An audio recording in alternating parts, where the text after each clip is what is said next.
Oh, hello Tyler. Tyler, it's Lucas. This is my quick video, I promised. Tyler, first of all, let's address the bad board issue. Your board, it is A20B 2100-0760. And this is, and when you look in the manual, it goes to this power supply, the H110. And I took it from my power supply, which is high voltage. It's a little bit different, but mine was A06B 6120H011, so this is high voltage, but these were similar. Mine is two more numbers on up. It's A20B 21000762. Let me pull it out.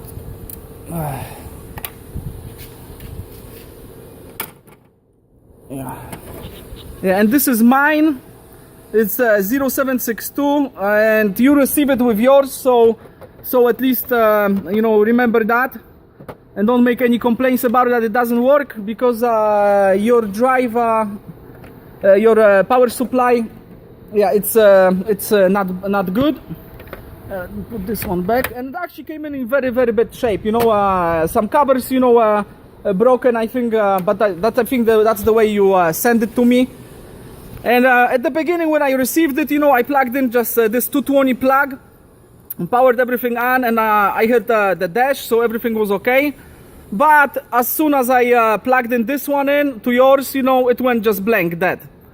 And then I started troubleshooting it, so I put this board, my board, in instead of yours. Also, on one of yours, you know, you send it, I don't know if it's somebody painted this, or maybe you ordered from China or some cheap stuff. This thing is all busted, and actually whoever was trying to put this one in broke your plug inside, but I just plugged it in, and the actually motor, it's like loose in there, so this is not the right fan cover. Whatever you guys use, this is not good. So this is how I got received your spindle and power supply, and the package came in very nice shape. It was okay, a little bit skim on a bubble wrap, but all the like a small damage I'm talking about, it was all done at I think at your shop. You know, I don't blame you guys, because you don't know me, so you probably sent the, you know, the most used stuff or whatever. You know, you knew it's kind of working or whatever. But anyway, I don't have too much time, so I'll go quick through it. You know, just power on the test station, and you have power on button right here. And I'm actually making I'm actually editing a video. It's gonna take me some time. I want to make it very nice, and I have some edits on it, and I'm gonna make it like a maintenance or so a commercial video for me, because I'm planning to build more of these tents, but for different price.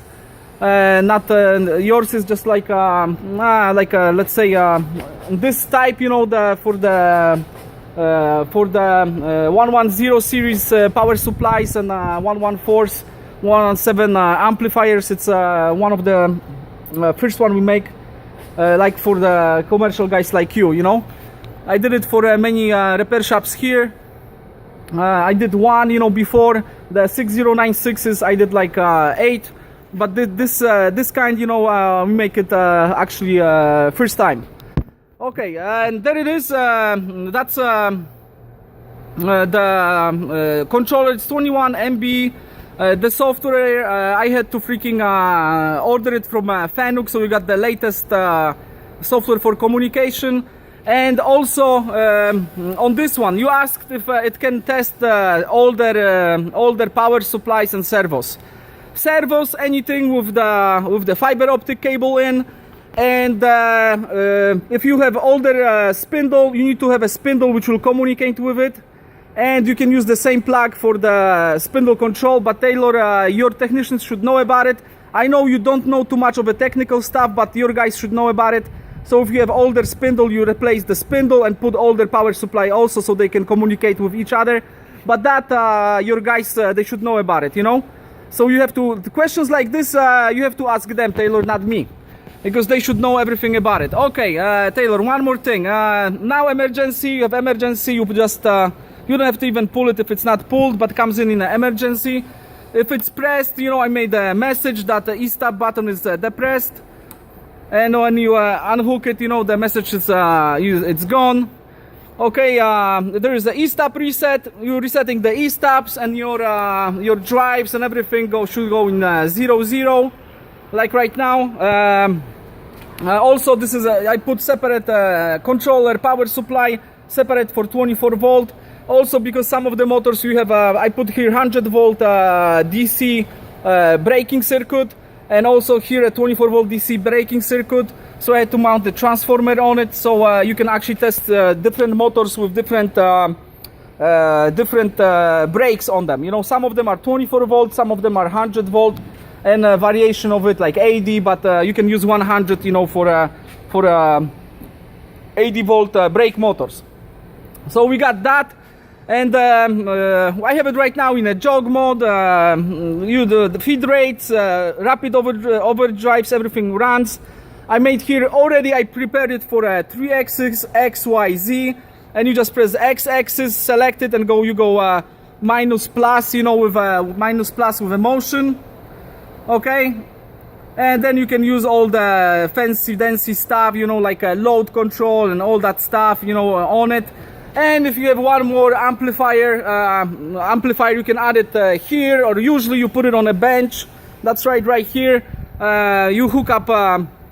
Hook up, like if you want add one more axis, you hook up one more fiber optic cable to it, and on the control itself you go into system parameters, and I made it so easy. I think it's 20, there it is, it's 10, 23. I made extra additional axis on -1. So if you want to use it, you put on 2. If you want to use Y, if you want to put Y, use Z, you put it at 3. So they correspond with the axis attributes right here. But also, this kind of questions, Taylor, these are related to your text, and they should know all about it. But I pre-configure it for 3 axis, like I promised to Vlad. Also, Taylor, one more thing. Yeah, you ask if everything is running. Yes, everything is up and running on that. I even put a small program, put it in auto, and I can actually, let's see, maybe we have to reset it. I can reset it, cycle started. I put on minimum feed rate, and now this thing, the small program is running. I'm gonna go position again, because that's the stuff we're interested in. There it is. In the load meters, that's what we're interested in. And actually right now, on I don't know if you can see it on the bottom. Yeah, there is a motor, a gear. Right now it's running. So it's pre-configured right now with 1 axis, and everything runs. I put here the rapid override, so you can speed it up and you can actually see it. It goes in load, this 100. Yeah, and you can actually vary it your, now you can run it up to like 20% load, but in variation, like I told to Vlad, if you make those distances a little bit shorter, it's gonna go wing, wing, wing, wing, one left and right, and you can even generate 50-60% of load. And this is if you run the drive like this for an hour, it's gonna be you know, very good test for it. So Taylor, everything runs on it. It's pre-configured. And you can actually send me the rest of the money in. If you have any problem, you know, send somebody in here, you know, to inspect it. And I also added extra stuff. The controller is, like I promised, 21 MB. 21 MB with even an Ethernet port on the back and everything. And I actually I added Alpha 6 motor and Alpha 22 motor. I promised you Alpha 22, but I added Alpha 6. Vlad asked me for it, and also I added extra the 2 bigger ones for the so you have 3 smaller ones. You can test H105s and variation of drives, but with the bigger ones you can test bigger drive, you know, 106 and all that bigger stuff, you know. So I added even extra stuff, and Taylor, if you don't like it, just give me tell me, and that's it. You know, we can you know, work something out or whatever. But other than that, everything is done, running. You know, and I'm just waiting for the rest of the money from you, and hopefully you're gonna send it today or tomorrow. And if you don't want it, you know, I can find another client for it also. So keep that in mind too. All right, Taylor, if you have any questions, just, you know, give me a call. And questions like, you know, parameters, all that stuff, ask your techs. This is like a regular FANUC control. They should know all about it, okay? Thank you. Bye-bye.